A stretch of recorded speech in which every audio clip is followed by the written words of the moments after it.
잠깐 질문 하나 드리겠습니다. 여러분이 친구와 함께 밥값을 나눠낸다면 어느 쪽이 더 많이 먹어야 공평하다고 생각하십니까? 당연히 더 많이 낸 사람이 더 많이 먹어야 하겠죠. 그런데 만약 셋이서 같이 차렸다는 밥상에서 한 명이 혼자 4분의 3을 독식한다면 그걸 우리는 공동이라고 부를 수 있을까요? 이게 바로 2026년 북중미 월드컵의 실체입니다. 미국과 캐나다와 멕시코가 손을 맞잡고 공동 개최를 선언했지만 전체 104경기 중 미국이 가져간 경기는 무려 78경기입니다.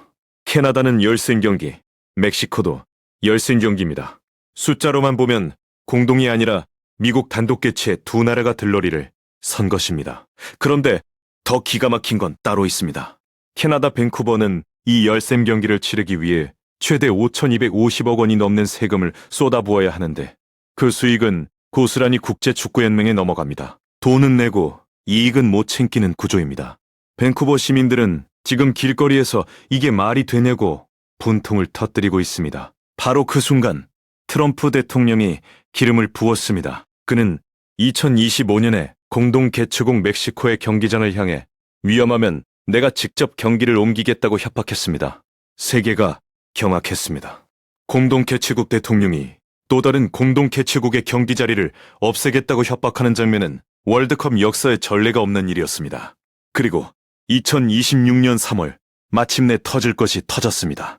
이란이 공식적으로 월드컵 불참을 선언한 것입니다. 트럼프 대통령의 반응은 신경 쓰지 않는다는 네 글자였습니다. 이게 과연 세계인의 축제가 맞는지, 그리고 이 거대한 잔치의 진짜 수혜자는 누구인지 오늘 처음부터 끝까지 모두 알려드리겠습니다. 이 이야기의 출발점은 2018년으로 거슬러 올라갑니다. 그 해 국제축구연맹은 2026년 월드컵 개최지를 결정하는 투표를 진행했고 미국과 캐나다와 멕시코의 공동 신청안이 모로코의 단독 신청을 누르고 당선됐습니다.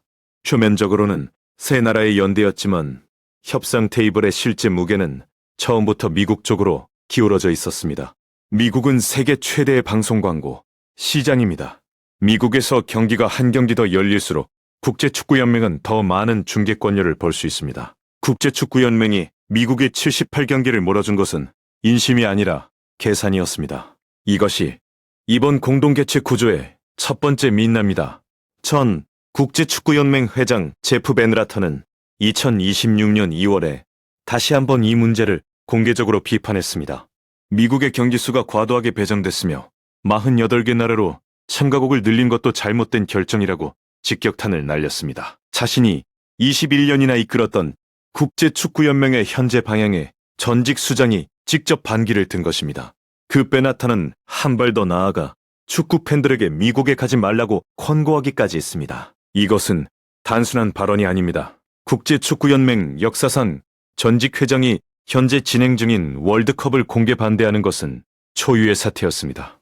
전직 국제축구연맹 수장조차 우려를 감추지 못할 만큼 이 대회는 처음부터 비틀려 있었던 것입니다. 그렇다면 캐나다와 멕시코는 왜 이런 불평등한 조건을 받아들였을까요? 캐나다는 자국 축구의 도약을 꿈꿨습니다. 월드컵 개최를 통해 국내 축구 열기를 폭발시키고 다음 세대 선수층을 키우겠다는 장기적 계산이 있었습니다. 멕시코는 자존심이 있었습니다. 1986년 단독 개최의 영광을 이번에 북미 공동 개최의 주역으로 재현하고 싶었습니다. 그러나 두 나라 모두 한 가지를 간과했습니다. 바로 트럼프라는 변수였습니다. 2025년 초 트럼프 행정부는 캐나다를 미국의 51번째 주로 부르기 시작했습니다. 멕시코 상품에는 관세 폭탄을 퍼붓기 시작했습니다. 공동 개최를 위해 손을 잡은 세 나라가 경제 전쟁과 외교 모욕 속에서 서로를 유르렁거리며 바라보는 기현상이 벌어진 것입니다. 미국 공영방송 PBS는 이 상황을 이렇게 표현했습니다. 하나로 시작했던 공동 개최가 관세 전쟁과 51번째 주 협박으로 인해 반목으로 변질됐다고요. 2025년 9월에 트럼프는 월드컵 개최 도시 문제에 직접 개입하겠다는 발언을 했습니다. 범죄율이 높은 도시는 배제하고 경기를 옮길 수 있다는 내용이었습니다.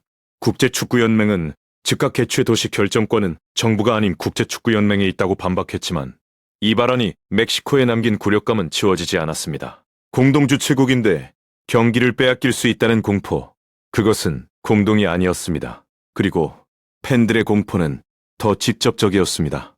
트럼프 행정부는 75개 나라 출신 외국인에 대한 이민 비자 발급을 무기한 중단하기 시작했습니다. 월드컵을 보러 미국 땅을 밟고 싶어도 비자가 나오지 않는 상황이 벌어진 것입니다. 단순한 스포츠 관람이 외교 문제가 되어버린 것입니다. 이 비자 문제가 가장 극적으로 폭발한 사건이 바로 이란 사태였습니다. 2026년 2월 이란 축구협회 관계자 3명이 미국 입국 비자를 거부당했습니다. 월드컵 조 추첨 행사조차 참석하지 못하게 된 이란 축구협회는 즉각 강하게 반발했습니다. 이 장면이 도화선이 되었습니다. 미국과 이스라엘의 이란 공습, 이란 최고 지도자에 대한 외교적 위협이 겹치면서 이란은 결국 2026년 3월에 공식 불참을 선언했습니다.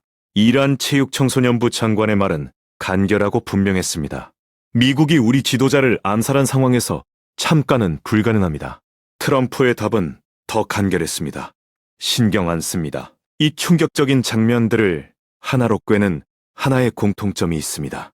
미국은 이 월드컵을 처음부터 자국의 이익을 극대화하는 도구로 사용해왔다는 것입니다. 경기 수의 독식, 개최 도시 개입 시도, 비자 통제, 이란 문제에 대한 냉소적 반응까지 모두 같은 방향을 가리킵니다. 반면 국제축구연맹도 자유롭지 못합니다. 전체 경기의 4분의 3을 미국에 몰아준 것은 결국 더 많은 돈을 향한 선택이었습니다. 캐나다 밴쿠버는 최대 5,250억 원을 쏟아붓지만 티켓 수익과 중계 관련은 국제축구연맹이 독식하는 계약 구조는 이것이 진정한 공동이 아님을 숫자로 증명합니다. 이란의 불참이 최종 확정될 경우 국제축구연맹은 이란의 강력한 제재를 예고하고 있습니다. 이란이 2030년 월드컵에도 출전하지 못할 수 있다는 분석도 나옵니다. 이란의 이번 불참으로 인한 직접 손실만 약 157억 원으로 추정됩니다. 그리고 이 파문은 이란 하나로 끝나지 않습니다. 유럽 각국에서도 트럼프 행정부의 그린란드 강탈 위협과 관세 압박에 반발하며 정부 대표단을 보내지 말자는 불참 논의가 이어지고 있습니다. 중앙일보보는 이 상황을 이렇게 요약했습니다. 호날두 없는 월드컵이 트럼프의 허영심에 흠집을 낼 수 있다는 유럽의 냉소가 커지고 있다고요. 야후 스포츠는 2026년 3월 초에 이번 월드컵의 티켓 혼란이 국제적 긴장과 맞물려 역사상 가장 혼돈스러운 대회를 예고하고 있다고 보도했습니다. 개막까지 채 석 달도 남지 않은 시점에 개최지 변경 검토와 참가국 이탈이라는 전무후무한 혼돈이 동시에 진행되고 있습니다. 그럼에도 이 축제는 열릴 것입니다. 오는 2026년 6월 10일 1개막전을 시작으로 7월 19일 결승전까지 전 세계는 이 대회를 보게 될 것입니다. 경제적 효과만 보면 미국 한 나라에서 52억 달러, 우리 돈으로 약 71조 원에 달하는 수익이 예상됩니다. 구글과 메타와 우버는 역대 최대 광고 수익 잔치를 벌일 것입니다. 그 화려한 숫자, 뒤에서 캐나다 밴쿠버는 비용을 치르고 이익은 내어주며 조용히 서 있을 것입니다. 멕시코는 공동계 최고임에도 경기를 빼앗길 수 있다는 굴력을 사귀며 경기를 준비할 것입니다. 이란은 불참한 채 역사의 기록에 공백으로 남게 될 것입니다. 여러분, 우리는 지금 스포츠의 시대가 끝나고 스포츠 정치의 시대가 열리는 전환점에 서 있습니다. 2026년 북중미 월드컵은 그 전환점을 가장 극적으로 보여주는 사건입니다. 78대 13이라는 숫자는 단순한 경기 배분이 아닙니다. 그것은 누가 이 세계의 주인인지를 공식적으로 선언하는 숫자입니다. 그리고 그 선언에 이의를 제기하는 나라들은 지금 하나씩 밥상에서 일어서고 있습니다.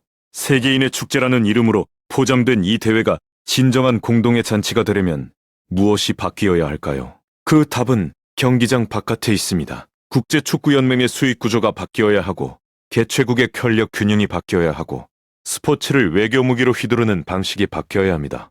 오늘 영상에서 저와 함께 이 불편한 진실을 마주하신 여러분께 부탁드립니다. 이 영상을 주변에 공유해 주십시오. 더 많은 사람들이 이 거대한 잔치의 청구서가 어디로 가고 있는지를 함께 들여다볼 때 비로소 진짜 변화가 시작됩니다.